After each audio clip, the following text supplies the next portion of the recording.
हाँ जी साथियों, नमस्कार। स्वागत आप सभी का। आज हम बात करने वाले हैं एलडीसी एग्जाम में आने वाले कुछ एक ऐसे पार्ट जो हम समय समय पर करते रहेंगे, जिनके लिए विद्यार्थी काफ़ी चिंता कर रहे हैं, जैसे कि ईडियम है, फ्रेजेस है, वन वर्ड है, एंटोनम है, सिनोनम है। हमने हमारे यूट्यूब चैनल पर फ्रेजल वर्ब से रिलेटेड काफ़ी जो है वीडियोस डाली है, आप उनको देखकर उनको पढ़ सकते हैं। वो काफ़ी इंपॉर्टेंट है ना। मैंने जो है प्ले लिस्ट बनाई हुई है उसके अंदर, और ये भी कह सकते हैं कि वो जो है तरीका भी है पढ़ने का। अन्य फ्रेजल वर्ब्स को वैसे भी आप जो है उनके माध्यम से ही पढ़ सकते हो।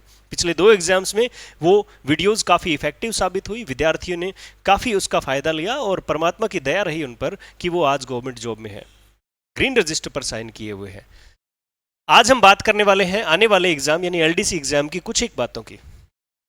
ठीक है, जैसे हम ये कहें कि इडियम्स को कैसे पढ़ा जाए, फ्रेजेस को कैसा पढ़ा जाए।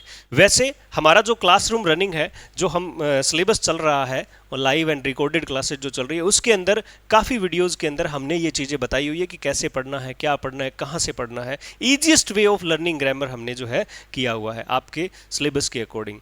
काफ़ी सारा मैटर है उसमें। ठीक है, ये भी कहेंगे कि बहुत ज़्यादा भी नहीं है, बिल्कुल लिमिटेड है। काफ़ी सारी एक्सरसाइज भी है, आप भी उसको ज्वाइन कर सकते हैं। आप भी उसका हिस्सा बनकर अपने इंग्लिश के जो मार्क्स हैं उनको व्यवस्थित कर सकते हैं। ज़रूर आप जो है, अगर किसी विद्यार्थी को सफलता चाहिए और अच्छे नंबर से चाहिए, तो उसको सिलेबस कवर करना पड़ेगा अच्छे से, कोई भी पार्ट को छोड़ना नहीं है। ठीक है, तो हमारा जो है ये लोगो है, आप इस लोगो पर को सर्च कीजिए, इसी नाम से सर्च करिए और ज्वाइन करिए एज सुन एज पॉसिबल, ताकि आपकी भी अच्छी रैंक हो, आप भी व्यवस्थित तरीके से सिलेबस कर पाओ। ठीक है, और हम यहाँ पर इस तरह की बातें क्लासरूम के दौरान चलती रहती है। आज मैं बताऊंगा कि ईडियम्स अगर आप पढ़ना है, ईडियम्स आपको याद करने हैं, तो कैसे याद करने हैं। हम क्या करते हैं, सब पहले हम क्या करते हैं, हम मारते हैं रट्टा। नया नया काम है भाई। जनरल इंग्लिश का जहां पर मैटर होता है, वह उन लोगों के लिए पहाड़ होता है, लेकिन पहाड़ बनाना नहीं है। मैं बताऊं आपको कैसे करना है। आप ईडियम्स को पढ़ते समय जो बात लिखी है उसको बोल्ट बोल्ट मन हुआ नट जिका अपन नट चाबी पाना कैसे करा फ्रॉम द ब्लू ब्लू मन नीले। अब अपने दिमाग में से क्या आएगा हमारे दिमाग में कि नीले रंग का नट, इसका क्या मतलब हो गया भाई। ठीक है, सामान्यतः आप देखिए, जब मैंने इसको सर्च किया, आप लोगों के लिए ही सर्च किया था, जब मैंने इसको सर्च किया तो ये लिखा। ठीक है, ये लिखा गया, मैंने यहां पर लिखा थंडरबोल्ट। मैंने क्या लिखा है, थंडरबोल्ट लिखा। थंडरबोल्ट नाम से एक और चीज आती है, थंडरबोल्ट नाम से एक और चीज आती है, वो उसके हाथ नहीं लगाना है आपने, देख लेना, पाप लगेगा। पेपर के टाइम में पढ़ाई करनी है, ये आता है। ठीक है, ये नहीं देखना आपने। अब देखो, थंडरबोल्ट नाम से क्या चीजें आई है। ठीक है, थंडरबोल्ट से नाम से ये वाली चीजें आई है। देखिए जरा आप, ये लाइटनिंग। ठीक है, ऐसा ही निशान होता है थंडरिंग का। जब आसमान में बारिश हो रही होती है, बहुत ज़्यादा चारों तरफ बादल होते हैं, अचानक से बिजली कड़कड़ाने की आवाज़ आती है, बहुत लोग चौंक जाते हैं। फिल्मों में काफ़ी सीन है इस तरह के, जब कोई लाइट बिजली गिरती है और अचानक कोई ऐसे डर जाता है। ठीक है, लाइटनिंग है, एनिमेटेड है। ये देखिए दिस वन। और फिर जो है ये कुछ एक नाम आया है जहाँ पर ये सेम सिंबल जो है लिखे हुए हैं, लगाए हुए हैं यहाँ पर। इसे कहते हैं थंडरिंग। इसे क्या कहते हैं, थंडरिंग। ये देखिए जरा, ये है थंडरिंग, आसमान से बिजली का गिरना। अब यहां से सीखेंगे इसको, यहां से पढ़ना है इसको। देखो, ए bolt from the blue, bolt का मतलब क्या हो जाता है, मैंने अभी आपको बताया थंडर बोल्ट। क्या बताया मैंने, थंडर बोल्ट, थंडर बोल्ट। अब बोल्ट का मीनिंग क्या हो जाता है, पोएटिक लैंग्वेज में, अंग्रेजी है तो भाषा है और भाषा है तो साहित्य है। साहित्य के अंदर, इंग्लिश लिटरेचर के अंदर इस बोल्ट का मीनिंग कुछ अलग है। जैसे ए bolt of lightning and thundering, bolt of lightning and thundering. और उसके बाद में इन्होंने लिखा है that comes from A blue sky. Blue sky का मतलब होता है क्लाउडलेस, क्लाउडलेस। इसको क्लाउडलेस भी बोलते हैं, क्लाउडलेस भी बोलते हैं। ठीक है, क्लाउडलेस नहीं बोलेंगे, क्लाउडलेस स्काई, यानी कि जहां पर बादल नहीं है, बिल्कुल नीला आकाश है, नीले गगन के तले धरती का प्यार पले। मतलब गाने अजीबोगरीब बने हुए हैं, खूब सारे गाने बने हुए हैं। तो नीले आसमान से अगर थंडरिंग हो रही है, अगर बिजली गिर रही है, ठीक है, थंडरबोल्ट हो रहा है, ठीक है, तो ये क्या है, एक अचानक घटित होने वाली घटना नहीं है क्या। हमें विश्वास ही नहीं हो पा रहा कि जैसे कहते होते हैं ना, अपने ऐसे कहते हैं, धूप में जो बरसात हो रही होती है तो अपने अजीबोगरीब कहानियां बनाते हैं, वैसे ही हमारा मन नहीं मानता कि स्काई ब्लू था, अचानक से आ कैसे गई ये बिजली, गिर कैसे गई। तो बोल्ट का मतलब होता है बिजली का गिरना, और ब्लू का मतलब होता है नीले आसमान से, यानी क्लाउडलेस जो है आसमान से, क्लाउडलेस स्काई से। अगर क्लाउडलेस स्काई से बिजली कड़केगी तो ये कोई पूर्वानुमान किया हुआ कार्य नहीं है, अचानक हुआ कार्य है। तो अचानक आई हुई, देखो बोल्ट का मतलब होता है डिजास्टर, यानी कि विपदाएं आना, और ब्लू अगर नीला आसमान है तो वो क्या है, सडन है, एक्सपेक्टेड नहीं है, अनएक्सपेक्टेड है। क्या है, अनएक्सपेक्टेड। तो हमारा उत्तर यहां पर ए रहने वाला है। देखिए बोल्ट और ब्लू यानी नीले आसमान से बिजली गिरना, टू रिमेन नेचुरल, ठीक है, ठीक है, neutral, sorry, to remain neutral, बिल्कुल न्यूट्रल रहना, टू रिमेन न्यूट्रल, न्यूट्रल। अब देखो अगर साफ सुथरे आसमान से बारिश हो रही है या फिर बिजली गिर रही है तो ये न्यूट्रल तो नहीं है, ये प्रकृति के खिलाफ किसी कहानी लग रही है, ठीक है। उसके बाद ए ब्लेसिंग फ्रॉम अबो, अब बताओ कहीं पर बिजली पड़ जाए वो आशीर्वाद है क्या, ना, ऐसा नहीं है। इन ट्रबल, हाँ परिस्थितियां बिगड़ सकती है, लेकिन परिस्थितियां तो कभी बिगड़ सकती है। इसका सही उत्तर है a sudden disaster, a sudden disaster. Bolt का मतलब बिजली का गिरना और ब्लू का मतलब स्काई। देखो यहां पर लिखा हुआ है the term refers to a bolt of lightning and thunder. Lightning और थंडर का एक बोल्ट जो है that comes from blue sky यानी क्लाउडलेस स्काई से प्रयोग किया गया है, ठीक है। And hence is not anticipated, और ये बिल्कुल भी कहीं ये कह नहीं सकते कि ये जो है, ठीक है, ये कह नहीं सकते कि ये सामान्य घटना है, असामान्य घटना है, ये बिल्कुल असामान्य घटना है। उसके बाद में although blue was a poetic allusion. जिस प्रकार से जब आप साहित्य पढ़ते हो तो साहित्य पढ़ते समय आप एक बात का जरूर ख्याल रखें, अगर बरसात होगी तो उसे रीबर्थ का सिंबल माना गया है। बरसात को किसका सिंबल माना गया है, रीबर्थ, पुनर्जन्म का। माना यह जाता है साहित्य में कि अगर बरसात होगी तो पुनर्जन्म होगा। उसी तरह से ब्लू वर्ड अगर कहीं आ जाए और चांद तारों की बातें की जाए, बादलों की बातें की जाए, घने आसमान की बातें की जाए, या फिर हम ये कह सकते हैं कि लाइटनिंग की बात की जाए, तो ब्लू का मीनिंग हो जाता है, क्या हो जाता है, आसमान। ब्लू वर्ड में आसमान है, स्काई है, ठीक है। तो देखिए पोइटिक एल्यूजन क्या है इस ब्लू वर्ड का, वो है स्काई, वो है स्काई। तो ये 19th सेंचुरी 17th सेंचुरी ये आप देख लेना, इसका कोई इश्यू है नहीं, मैंने ऐसे डाल दिया। तो बोल्ट का मतलब बिजली का गिरना, ब्लू का मतलब आसमान से, और ब्लू का मतलब साफ सुथरा आसमान, बिना बादलों वाला आसमान, क्लाउडलेस आसमान। अब मैं ये मानता हूं कि ये बात आप भूलोगे नहीं, मुझे लगता है ये कि ये आप जो है वो भूल नहीं पाओगे, कभी भी कर लेना चाहिए, एग्जाम में आ गया तो बस आप सही करोगे। अचानक आई हुई विपदा को कहा जाता है ए bolt from the blue. The accident was a bolt from the blue for me. मैं तो अचानक खड़ा था सड़क के किनारे, अचानक आगे मेरे धक्का मार दिया। ऐसा होता है क्या कि साइड में कोई खड़ा हुआ व्यक्ति जो है उसका एक्सीडेंट हो जाए, अपनी जगह पर खड़ा, लेकिन कोई स्कूटी आने लग रही है करनी बहाजर, तो क्या है, ए बोल्ट फ्रॉम द ब्लू है, अनएक्सपेक्टेड, अनएक्सपेक्टेड और सडन डिजास्टर है ये। स्कूटी बहुत कोजी लगा बेड़ा जद। अब ये याद हो जाएगा, आपकी दिक्कत नहीं आएगी, है ना। ऐसी ही विशेष जानकारियों के लिए जरूर जो है ये एप्लीकेशन डाउनलोड करें और ज्वाइन करें। उसके बाद है ए ब्लू आइड बॉय, नीले आंखों वाला लड़का और लड़की दोनों, ठीक है। अब पहले तो आसमान का मतलब होता है, यहां क्या था, ब्लू आइड गर्ल या बॉयज। देखो ब्लू वर्ड जहां पर योग किया जाता है वहां पर लिखा है blue eyes are used to describe the innocence, purity and favourable manners को बताते हैं।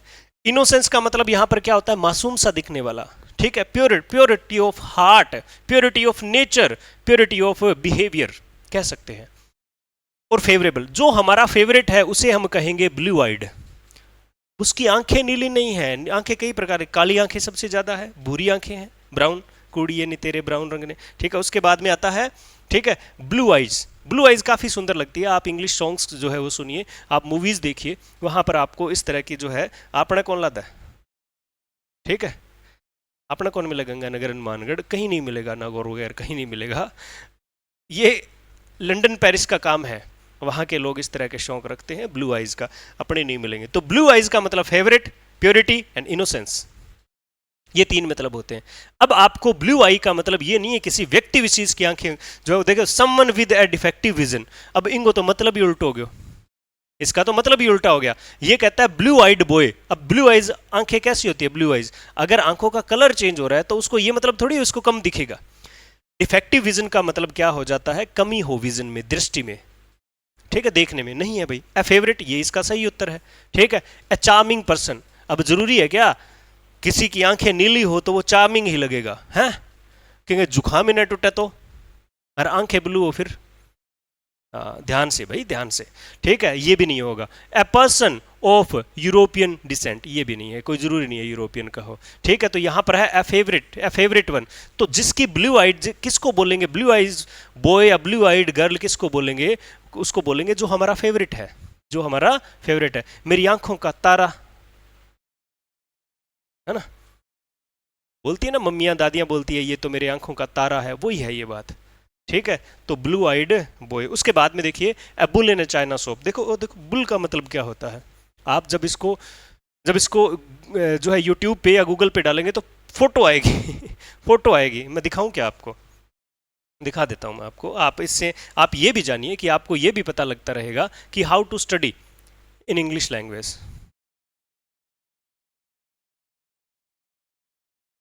ये आ गया a bull in the china shop. ओ देखो ओ ले, ओ खड़े हो, आ लियो, ओ कर दियो कबाड़, ये देखो ओ आयो खड़े हो बुल, कट है क्रॉकरी शॉप में। तो चाइना शॉप का मतलब सामान्यतः यही क्रॉकरी से लिया जाता है ना। ये देखो ओ खड़े हो, तोड़े गो, ओ देखो बांको मुंह करे खड़े, ओ ले, ओ लाग रहे हो, ये रहा ए bull in A China shop. ये देखिए नुकसान कर दिया भाई साहब।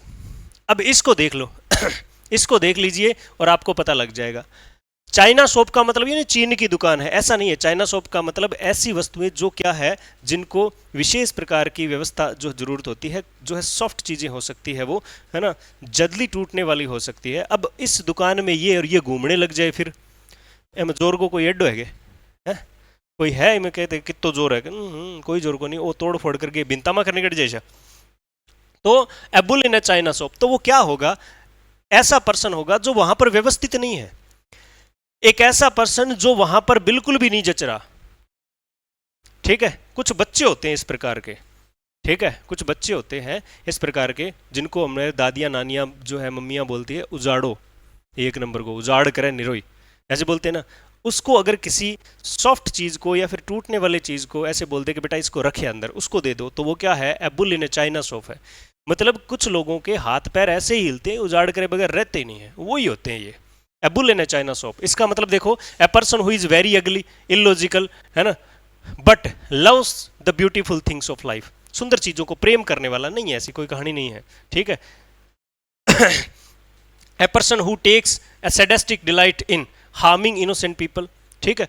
कुछ लोग ऐसे होते हैं जो क्या करते हैं, ठीक है, इनोसेंट पीपल जो होते हैं उनको दुख पहुंचाकर बड़े खुश होते हैं, बड़े खुश होते हैं उनको दुख पहुंचाकर। हालांकि उनको सिर्फ मजा आता है, उनका कोई लेना देना नहीं होता है। वैसे लोग है क्या? नहीं। जो ये गोदा जो था, जो चाइना शॉप में घुसा हुआ था, उसको उसको मजा आ रहा था क्या तोड़ने में? नहीं, वो अचानक घुस गया, अब उसे पता नहीं मैं क्या कर रहा हूं, ठीक है। तो ये नहीं होगा। A person who became too excited where no excitement is warranted, बिना काम के a person who is too excited. ब्याह पड़ोसियों नचे आप, ओहो ब्याह मंड गया, ब्याह मंड गया, पड़ोसियों की शादी हो रही है, मैं ऐसे ही नाच रहा हूं, कोई ऐसे ही नाच रहा है, वो क्या होता है? एबुल इन चाइना शॉप नहीं होता। ए rough and clumsy and awkward person, A rough and clumsy और ऑकवर्ड। अब देखो रफ का मतलब सी वही बात, रफली कार्य करने वाला। क्लमजी एंड ऑकवर्ड, ऑकवर्ड का मतलब क्या होता है? ऐसा व्यक्ति, ठीक है, जो उस विशेष सिचुएशन में जचे नहीं, विशेष सिचुएशन में जच नहीं पाए। यानी बहुत से सामान्य सामान्य जो है लोग बैठे हो बढ़िया तरीके से सेंसिबल ड्रेसेस पहने हुए बैठे हैं, उनमें एक बैठा है कैसा? फटे गोडे वाली जीन्स पहने, ठीक है, साउथ जो भी है, जो ऐसे कपड़े पहने हुए बैठा है जो उनको बिल्कुल भी सूटेबल नहीं है। हरे पीले जो है वो बाल करा रखे हैं उसने, ठीक है, चश्मा लगा रखा है, मुंह नौ मोटो चश्मा लगा रखे है, ठीक है। इस तरह की बातें उसे कहते हैं ऑकवर्ड, ठीक है। कई बार ऐसे सुना भी होगा आपने, आपको ऑकवर्ड तो फील नहीं हो रहा ना, अजीबो गरीब तो अजीबो गरीब सा, ठीक है। Rough awkward person at the place where skill and care are required, जहां पर स्किल की और केयर की, परवाह की, ठीक है, ध्यान की, अच्छे से चीजों को व्यवस्थित रखने की जरूरत हो, ऐसी जगह पर कोई फालतू का व्यक्ति आ जाए, जोर जबरदस्ती वाला व्यक्ति आ जाए, ए bull in a China shop, याद रह जाएगा। आई थिंक सो, मुझे ऐसे महसूस हो रहा है। और भूलिएगा नहीं, आप जो है ये तैयारी कर रहे हो इस एग्ज़ाम की, उसके लिए आपकी प्रैक्टिस भी ज़रूरी है। तो कोई एक छोटा मोटे टेस्ट जो है वो आप ज़रूर देखें। और अगर आपको टेस्ट नहीं मिल रहे हैं, ठीक है, हम भी आज जो क्लासरूम के दौरान कुछ एक क्वेश्चंस करवाते हैं, प्रीवियस ईयर क्वेश्चन पेपर, तो आप कोई किताब ले लीजिए। मैं भी कोशिश करूंगा आपको अच्छे से टेस्ट प्रोवाइड करवाने की। 5 7 10 क्वेश्चन जो है उसके अंदर 50 60 क्वेश्चन आपको मिलेंगे एक टेस्ट के अंदर। तो कहीं ना कहीं कोशिश की जाएगी आपके लिए। आप ज्वाइन करिए एज सुन एज पॉसिबल। आप जल्दी से जो है एप्लीकेशन डाउनलोड कर लीजिए। उसके बाद यहाँ पर इसका डी उत्तर हो जाएगा, ठीक है। उसके जस्ट बाद में आया है he is a dark horse, dark horse, ठीक है, काला घोड़ा। अब काले घोड़े सुंदर होते हैं। धर्मवीर मूवी देखो आप, उसके अंदर वो घोड़ा लेके आता है, ठीक है, जितेंद्र घोड़ा लेके आता है धर्मेंद्र के लिए काले रंग का। वो कुछ नहीं है, हॉर्स है। हॉर्स रेसिंग से ये वर्ड लिया गया है। हॉर्स रेसिंग से ऐसे लिया गया है कि जैसे मान लीजिए आईपीएल चल रहा है, ठीक है, आईपीएल चल रहा है और आईपीएल के अंदर कोई ऐसा बैट्समैन आ जाए, ऐसा बॉलर आ जाए जो पहले कभी देखा ही नहीं किसी ने उसको खेलते हुए। हमने नहीं देखा सामान्यतः, उसके परिवार के तो जानते ही होंगे, हमने सामान्यतः उसको नहीं देखा। अब हमने अगर उसको नहीं देखा है, ठीक है, और अचानक वो आए और 20-30 बॉल में जो है वो सेंचुरी लगाकर चला जाए, या फिर 4 ओवर के अंदर 6-7 विकेट चटका दे, बढ़िया परफॉर्म करे, अचानक अचानक, पहले जाना नहीं था उसको, अचानक आया और आते ही क्या कर दिया उसने, धमाल मचा दी, उसे कहते हैं अ डार्क हॉर्स। मतलब छुपे रुस्तम जिसको बोलते हैं ना, वो होता है ये। एक व्यक्ति विशेष है, आप पढ़ाई कर रहे हो, ग्रुप है आपका, 4 लोग बहुत पढ़ रहे हैं, दिन दिन रात पढ़ रहे हैं, और एक फालतू में बस चक्कर काट रहा है, इधर जाया, ये गिटी आया, वो गिटी आया, यहाँ जाया, वहाँ जाया, मोबाइल खेल लिया, मोबाइल से गेम खेल लिए, रीलें चला ली, चैटिंग कर ली, बातें कर ली, सारा कर रहा है, अचानक वो सेलेक्ट हो जाए। ऐसी बातों अनएक्सपेक्टेड सा लगे ऐसे, ठीक है। तो देखिए जरा, ए डार्क हॉर्स, देखिए the expression was originated from horse racing. Horse की जो रेसिस होती है वहां से जो है ये लिया गया है। A dark horse was one that was not known before the race. उस रेस को जीतने से पहले उसे जानते नहीं थे भी इसी प्रकार का कोई घोड़ा है क्या, ठीक है। बट परफॉर्म्ड वेरी वेल, इसने परफॉर्म बहुत अच्छा किया, वो जीत गया रेस को, है ना।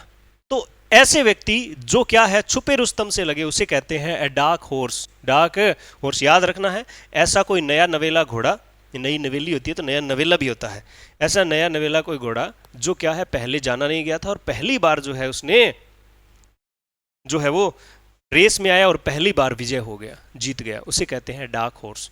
बहुत सी ऐसे है, आजकल भी चल रही है परिस्थितियां। उसके बाद है ए फूल्स पैराडाइज। पैराडाइज का मतलब होता है ना, ऐसे वैसे तो पैराडाइज लॉस्ट, ठीक है, वैसे तो स्वर्ग की बातें होती है ये, ठीक है, लेकिन पैराडाइज का मतलब ये कह सकते हैं कोई, है ना, पैराडाइज लॉस्ट का मतलब कोई भी एक बैठक है, कोई भी एक व्यवस्था है, उसको कह सकते हैं। फूल का मतलब क्या होता है, मूर्ख होता है, तो मूर्खों का शहर कह लो, मूर्खों का गांव कह लो, मूर्खों की बस्ती कह लो, फूल्स पैराडाइज, ठीक है। इसके अंदर क्या होगा, ठीक है, यहां देखिए, being happy for foolish reasons, state of happiness based on a person's not knowing about a potential trouble। फालतू में ही खुश होना, फालतू में ही खुश होना। Just a minute,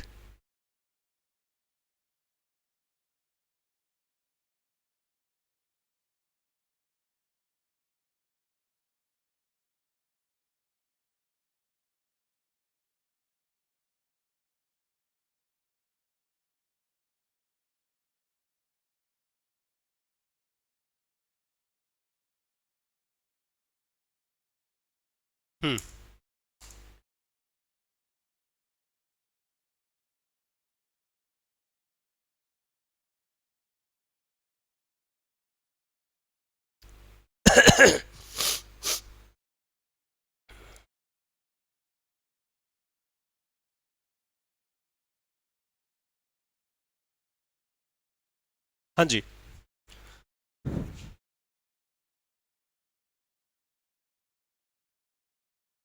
fools paradise का मतलब क्या होता है, being happy for foolish reason, है ना, वो क्या है, बिना किसी कारण के खुश है ना, फालतू के चक्कर से खुश है।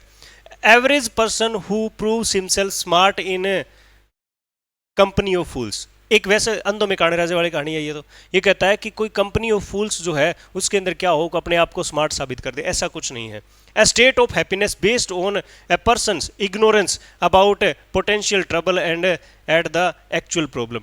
किसी एक्चुअल प्रॉब्लम को जाने बगैर क्या कर देना, ऐसे खुश होते रहना, एक्चुअल प्रॉब्लम को जाने बगैर खुश होते रहना। जैसे वो कहानी नहीं आती क्या, पुराने समय में जो धारावाहिक जो चलते थे, उनमें क्या होता था कि जो है एक ऋषि होते हैं, कोई महाराज होते हैं, कोई कोई राक्षस प्रवृत्ति का आदमी होता है, कैरेक्टर होता है, वो भी क्या है, भगवान की तपस्या करता है और उससे कुछ मांग लेता है, अमर होने का वरदान मांग लेता है। ठीक है, तो भगवान क्या है, उनको वरदान देते हैं लेकिन कुछ एक कमियां छोड़ देते हैं। अब वो खुश है कि मेरे को तो कोई मार नहीं सकता, हाँ हाँ, उसी परिस्थिति को कहते हैं, उसी परिस्थिति को क्या कहते हैं, ए फूल्स पैराडाइज कहते हैं। ए paradise which is ruined bye फूल्स, एक ऐसा क्षेत्र जिसको बर्बाद कर दिया गया है फूल्स के द्वारा, नहीं होगा ये उत्तर।